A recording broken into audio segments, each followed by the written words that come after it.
La película que nos toca revisar el día de hoy es una bastante desconocida, diría yo. Ese tipo de películas que los que estamos metidos en este mundo del terror y todo eso nos topamos de vez en cuando, y que data del 2018. Una película de bajo presupuesto, de cámara en mano, sin demasiados efectos, pero que es de esas donde te dan toda la información, pero te dejan a ti la tarea de juntarla y obtener las respuestas. O así lo sentí yo cuando la vi. Para explicarlo en simple, hay películas que te dicen 2 más 2 es 4. Pero hay otras que te dicen 2 más 2 más 9 menos 7 por 5 dividido 6 y luego terminan. Entonces te toca a ti recordar detalles y sacar tus propias conclusiones para darte cuenta de qué pasó realmente.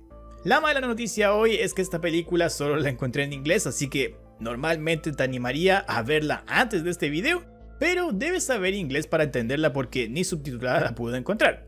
Y la buena noticia es que tienes precisamente este video donde te doy mi explicación de todo lo que ofrece, así que no te pierdes nada de lo que es la película si no puedes verla.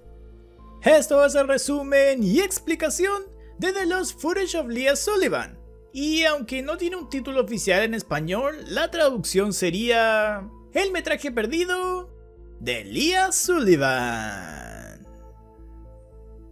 Parto este video sincerándome en dos cosas. Hay dos respuestas de esta película que no tengo. La primera es quién escribe este mensaje con el que empieza porque habla en primera persona, aunque para nuestra suerte saber quién lo escribe no es importante.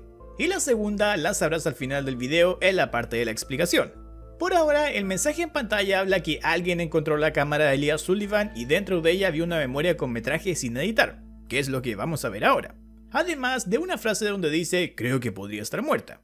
Lo que es un gran spoiler del final y como que nos cagan medio la cosa.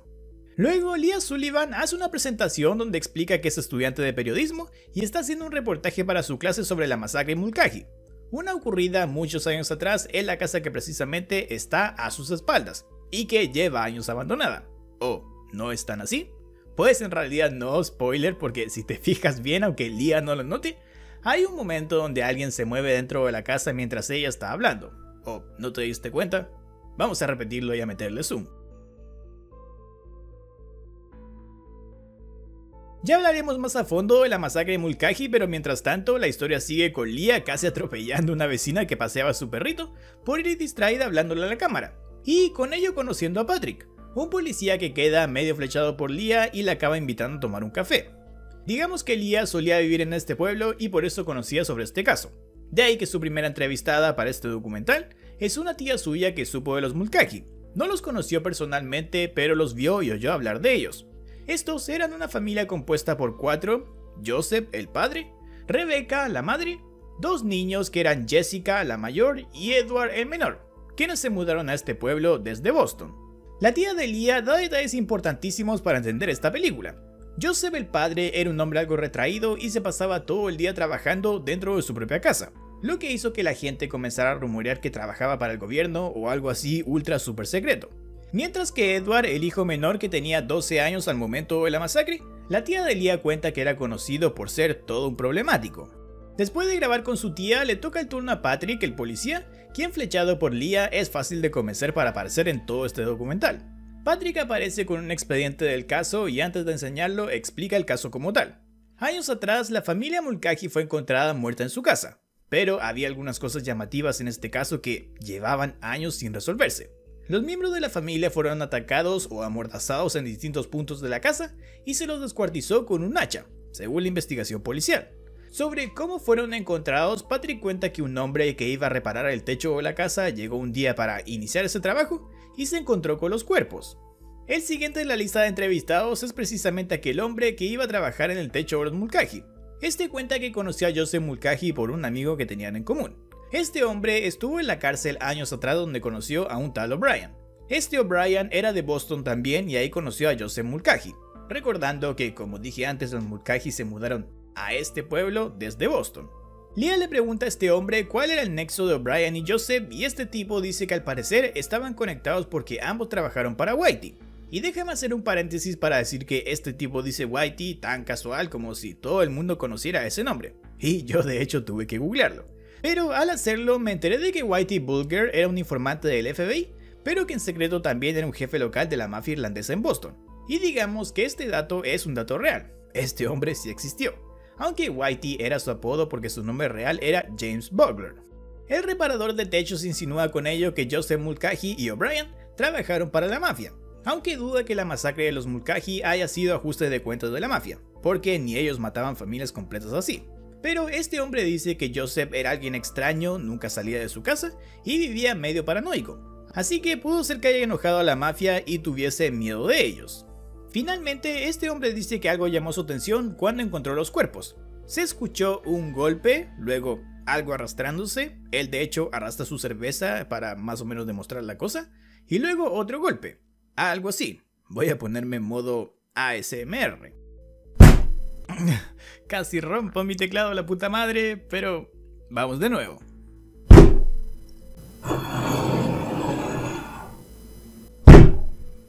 Leah, acompañada de Patrick, va a hacer algunas tomas de la casa para su documental y ve algo moverse en la casa, acercándose a ella para entrar a revisarla, pero Patrick le dice que eso los va a meter en problemas, porque es propiedad privada, y él como policía es la última persona que debería quebrantar la ley. Pero justo ahí Patrick ve una cortina moverse y decide que van a entrar, aunque cree que quizás es solo un mapache o algo así. Dentro de la casa, ambos vuelven a escuchar un ruido como de una puerta metálica abriéndose y luego un golpe. Ambos avanzan hasta una zona de la casa donde encuentran una puerta al sótano, pero viéndolo todo oscuro y terrorífico, Patrick dice que ni idiota va a entrar ahí, y obliga a Leah a que se marchen. De vuelta en la casa donde Leah se hospeda, Patrick le muestra la grabación del movimiento que él vio, pero Leah no le hace mucho caso diciendo que luego él revisará bien cuando le toque editar este material. Esto porque Patrick está listo para abrir los archivos que tiene sobre este caso para explicarlo bien en detalle para este documental. Empezando por resaltar el hecho de que justo este mes se cumplen 30 años de la masacre de los Mulcahy. Sobre el padre llamado Joseph, como sabemos, este fue encontrado en la sala de la casa sin sus piernas y murió desangrado. Rebecca, la madre, fue encontrada en la habitación matrimonial, tenía un brazo atado a la cama y el otro le fue cortado, muriendo también desangrada por esa herida. Jessica, la hija mayor, fue decapitada y su cuerpo se encontró en el patio atado, mientras que de Edward, el hijo menor, solo se encontró un brazo atado a su cama, siendo otra cosa llamativa del caso que todas las partes faltantes de estos cuerpos, el brazo de la madre, la cabeza de Jessica y las piernas del padre, además de, en el caso de Edward, todo su cuerpo menos su brazo, nunca fueron encontrados. La próxima entrevistada de Leah es una prima de Joseph Mulcahy, una mujer que sin darse cuenta lanza pistas importantísimas para entender lo que pasa. Ella parte diciendo que por un tiempo vivió con los padres de Joseph cuando este era solo un niño, y con el mismo Joseph obviamente. De él dice que lo ama, lo considera casi un hermano y todo, pero siempre creyó que estaba algo loco. Era demasiado paranoico, tenía miedo de todo, murmuraba cosas y estaba convencido de que veía el futuro. Decía que el mundo se iba a acabar en una guerra nuclear y tenía libretas donde escribía sus oscuros pensamientos. Pero lo más llamativo en ella, según esta mujer, era que siempre dibujaba una delgada figura negra de cabello largo. Leah le pregunta si Joseph tenía problemas con la mafia y la mujer se echa a reír, preguntando de dónde sacó eso. Leah le explica que el hombre que encontró los cuerpos dijo que conoció a Joseph por un tal O'Brien, quien aseguraba que ambos trabajaron para Whitey Bugler. Pero esta mujer reconoce el nombre de O'Brien y dice que este era un amigo de Joseph desde la infancia. Pero había algo divertido en este O'Brien. Este tenía el complejo napoleónico y...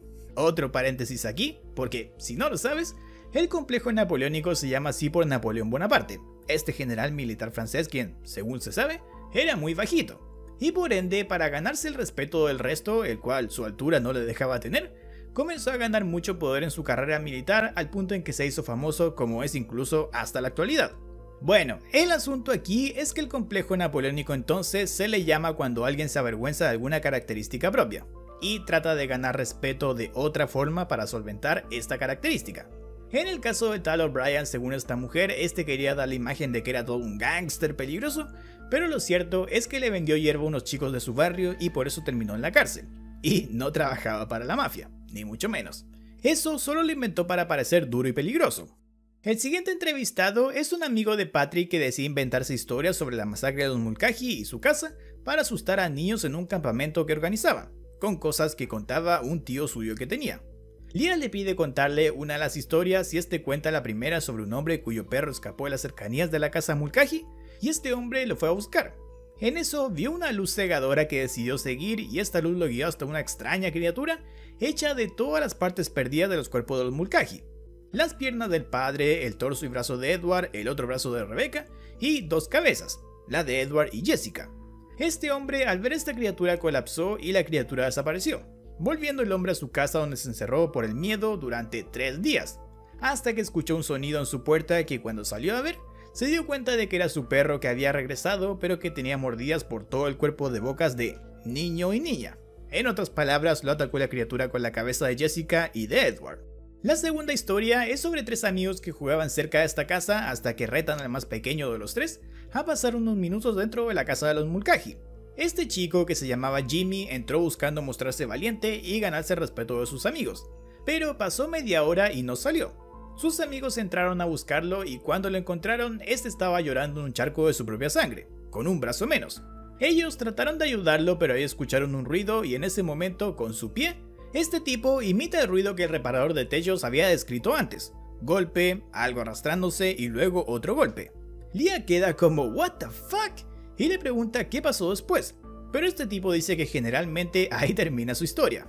Aunque su tío cuando la contaba decía que al escuchar ese ruido, los niños escaparon y de Jimmy, que no pudo escapar, nunca más se supo nada. Leah le pregunta por su tío para preguntarle sobre cómo supo ese sonido, ya que el repartidor de techo no lo había contado a nadie excepto hasta ahora Leah, pero este tipo dice que su tío murió hace como 10 años. Al otro día de eso, Leah se reúne con Patrick en un café porque este recopiló los archivos de 5 personas desaparecidas en las cercanías de la casa de los Mulcahy, de los que nunca se supo más. El primero era un hijo adoptivo que un día escapó de su casa en el auto de su madre y algunos días después el auto de su madre fue encontrado a algunas casas de distancia de la casa de los Mulcahy. La teoría policial era que este chico se quedó a dormir en la casa Mulcahy, que estaba abandonada desde el crimen como ya sabemos, y luego tomó un bus o un vuelo para irse a otro lugar sin ser nunca encontrado por su madre ni por nadie. Leah pregunta si la policía chequeó la casa Mulcahy y Patrick dice que sí. Y aunque encontraron señales de que alguien pasó al menos un tiempo ahí, nunca encontraron a nadie dentro. El segundo caso eran un par de jóvenes que supieron de la casa Mulcahy y decidieron entrar una noche.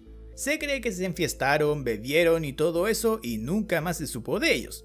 Leah pregunta qué hizo la policía y Patrick cuenta que encontraron su auto cerca de la casa. Organizaron búsquedas pero nunca encontraron nada, siendo lo extraño que los perros de búsqueda siempre apuntaban a la casa misma, aunque la policía no encontró nada dentro.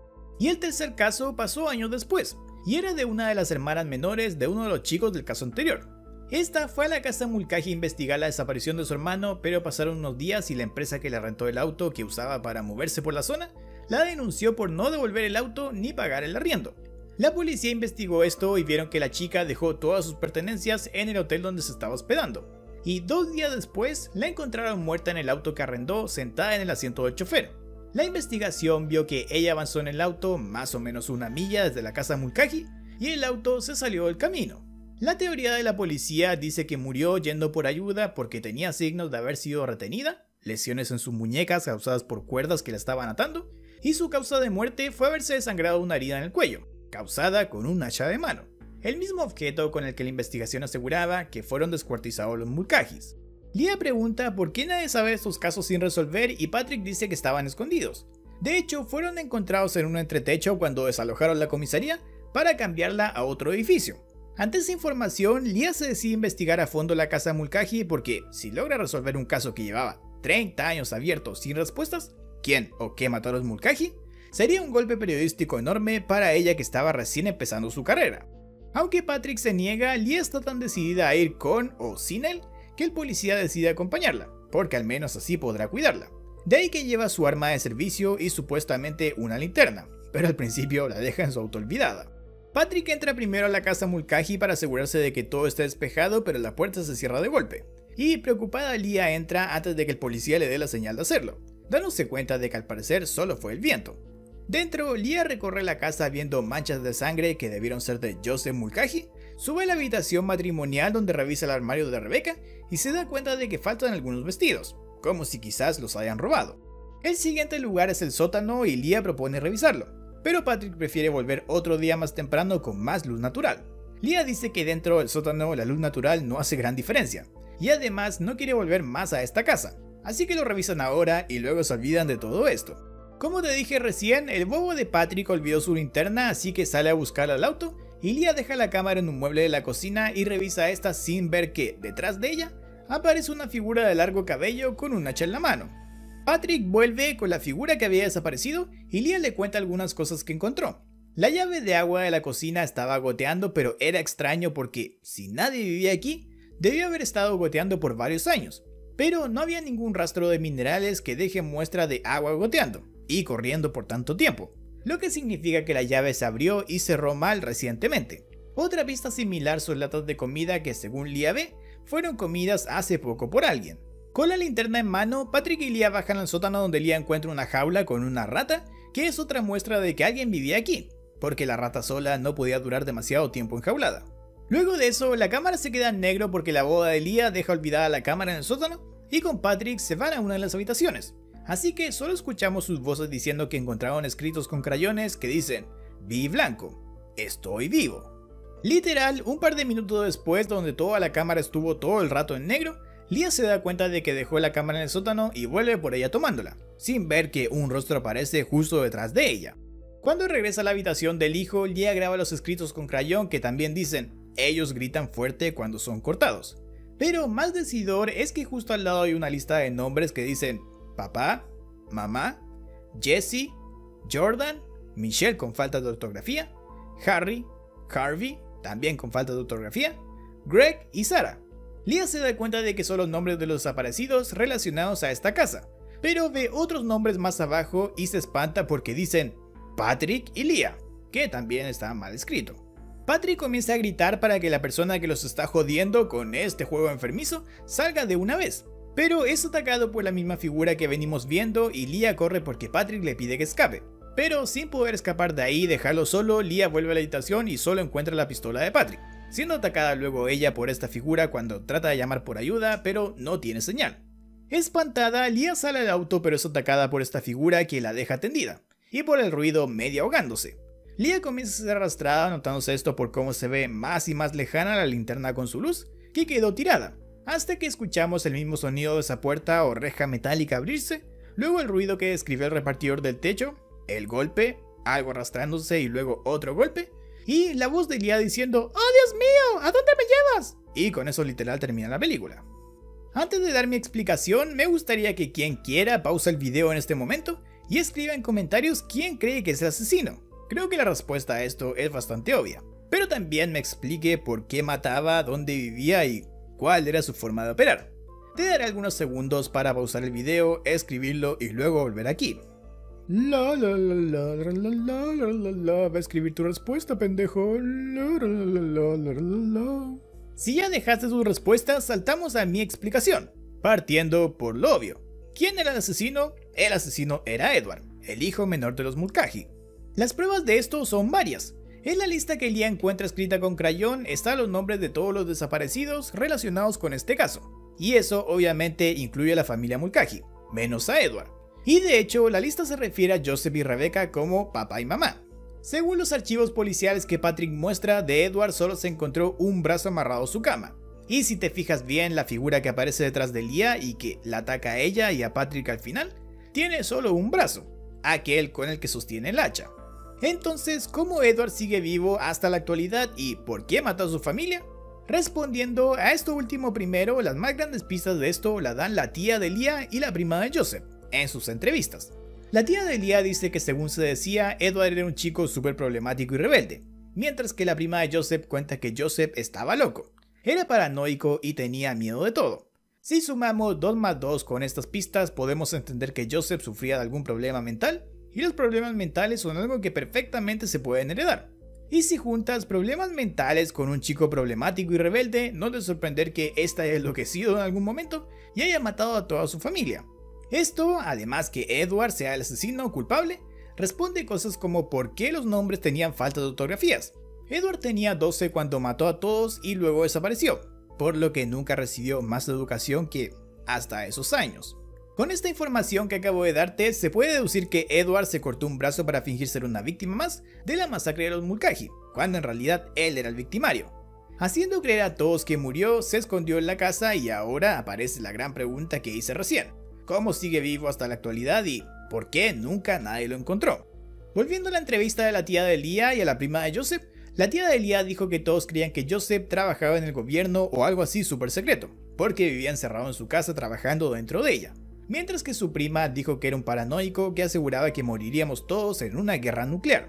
Otra vez, uniendo piezas y pistas, es evidente que Joseph trabajaba dentro de su casa, creando un búnker para sobrevivir a algún desastre nuclear, siendo el búnker donde Edward se escondió durante todos estos años, lo que de nuevo respondería muchas cosas. La puerta de un búnker haría ese sonido de golpe pesado al abrirse, se escucharía como algo arrastrándose al moverse, y luego otro golpe cuando se cierre. Los búnker en general tienen más de una salida o entrada, ya sea para escapar en caso de que una se bloquee, como así también para entrar más rápido en caso de una emergencia, sin importar en qué lugar de la casa estés, lo que explicaría cómo Edward se movía sin ser detectado.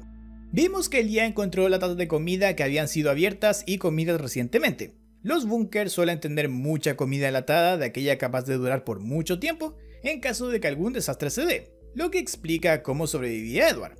Aunque no descarto yo que también se haya comido las partes de los cuerpos de su familia que habían desaparecido y que seguro él se llevó al búnker, así como también los cuerpos de las víctimas desaparecidas a lo largo de los años, cerca de esta casa. Hablando de estos, todas estas víctimas son gente que tuvo la mala suerte o cometió la gran estupidez de entrar en esta casa donde Edward vivía, lo que él aprovechó para matarlos y llevárselos a su búnker. Esto explica por qué en uno de los casos, según Patrick cuenta, los perros de búsqueda seguían apuntando a la casa, porque Edward siempre estuvo escondido allí. Sobre la hermana de una de las víctimas que escapó pero murió en el auto que arrendó, seguramente ella fue atrapada por Edward, fue herida con el hacha, pero logró escapar, tomando su auto y yéndose de allí en busca de ayuda, hasta que la herida la terminó desangrando y la mató, y al morir su auto se salió del camino perdiendo el control, deteniéndose a poca distancia de la casa de los Mulcahy, donde fue encontrada. Para ir terminando, en el final se escucha una puerta o reja metálica abrirse y Lia diciendo "¡Oh Dios mío! ¿A dónde me llevas?", lo que indica que Edward la está metiendo por una de las entradas secretas directo al búnker, lo mismo que habrá hecho con todas las víctimas que nunca aparecieron.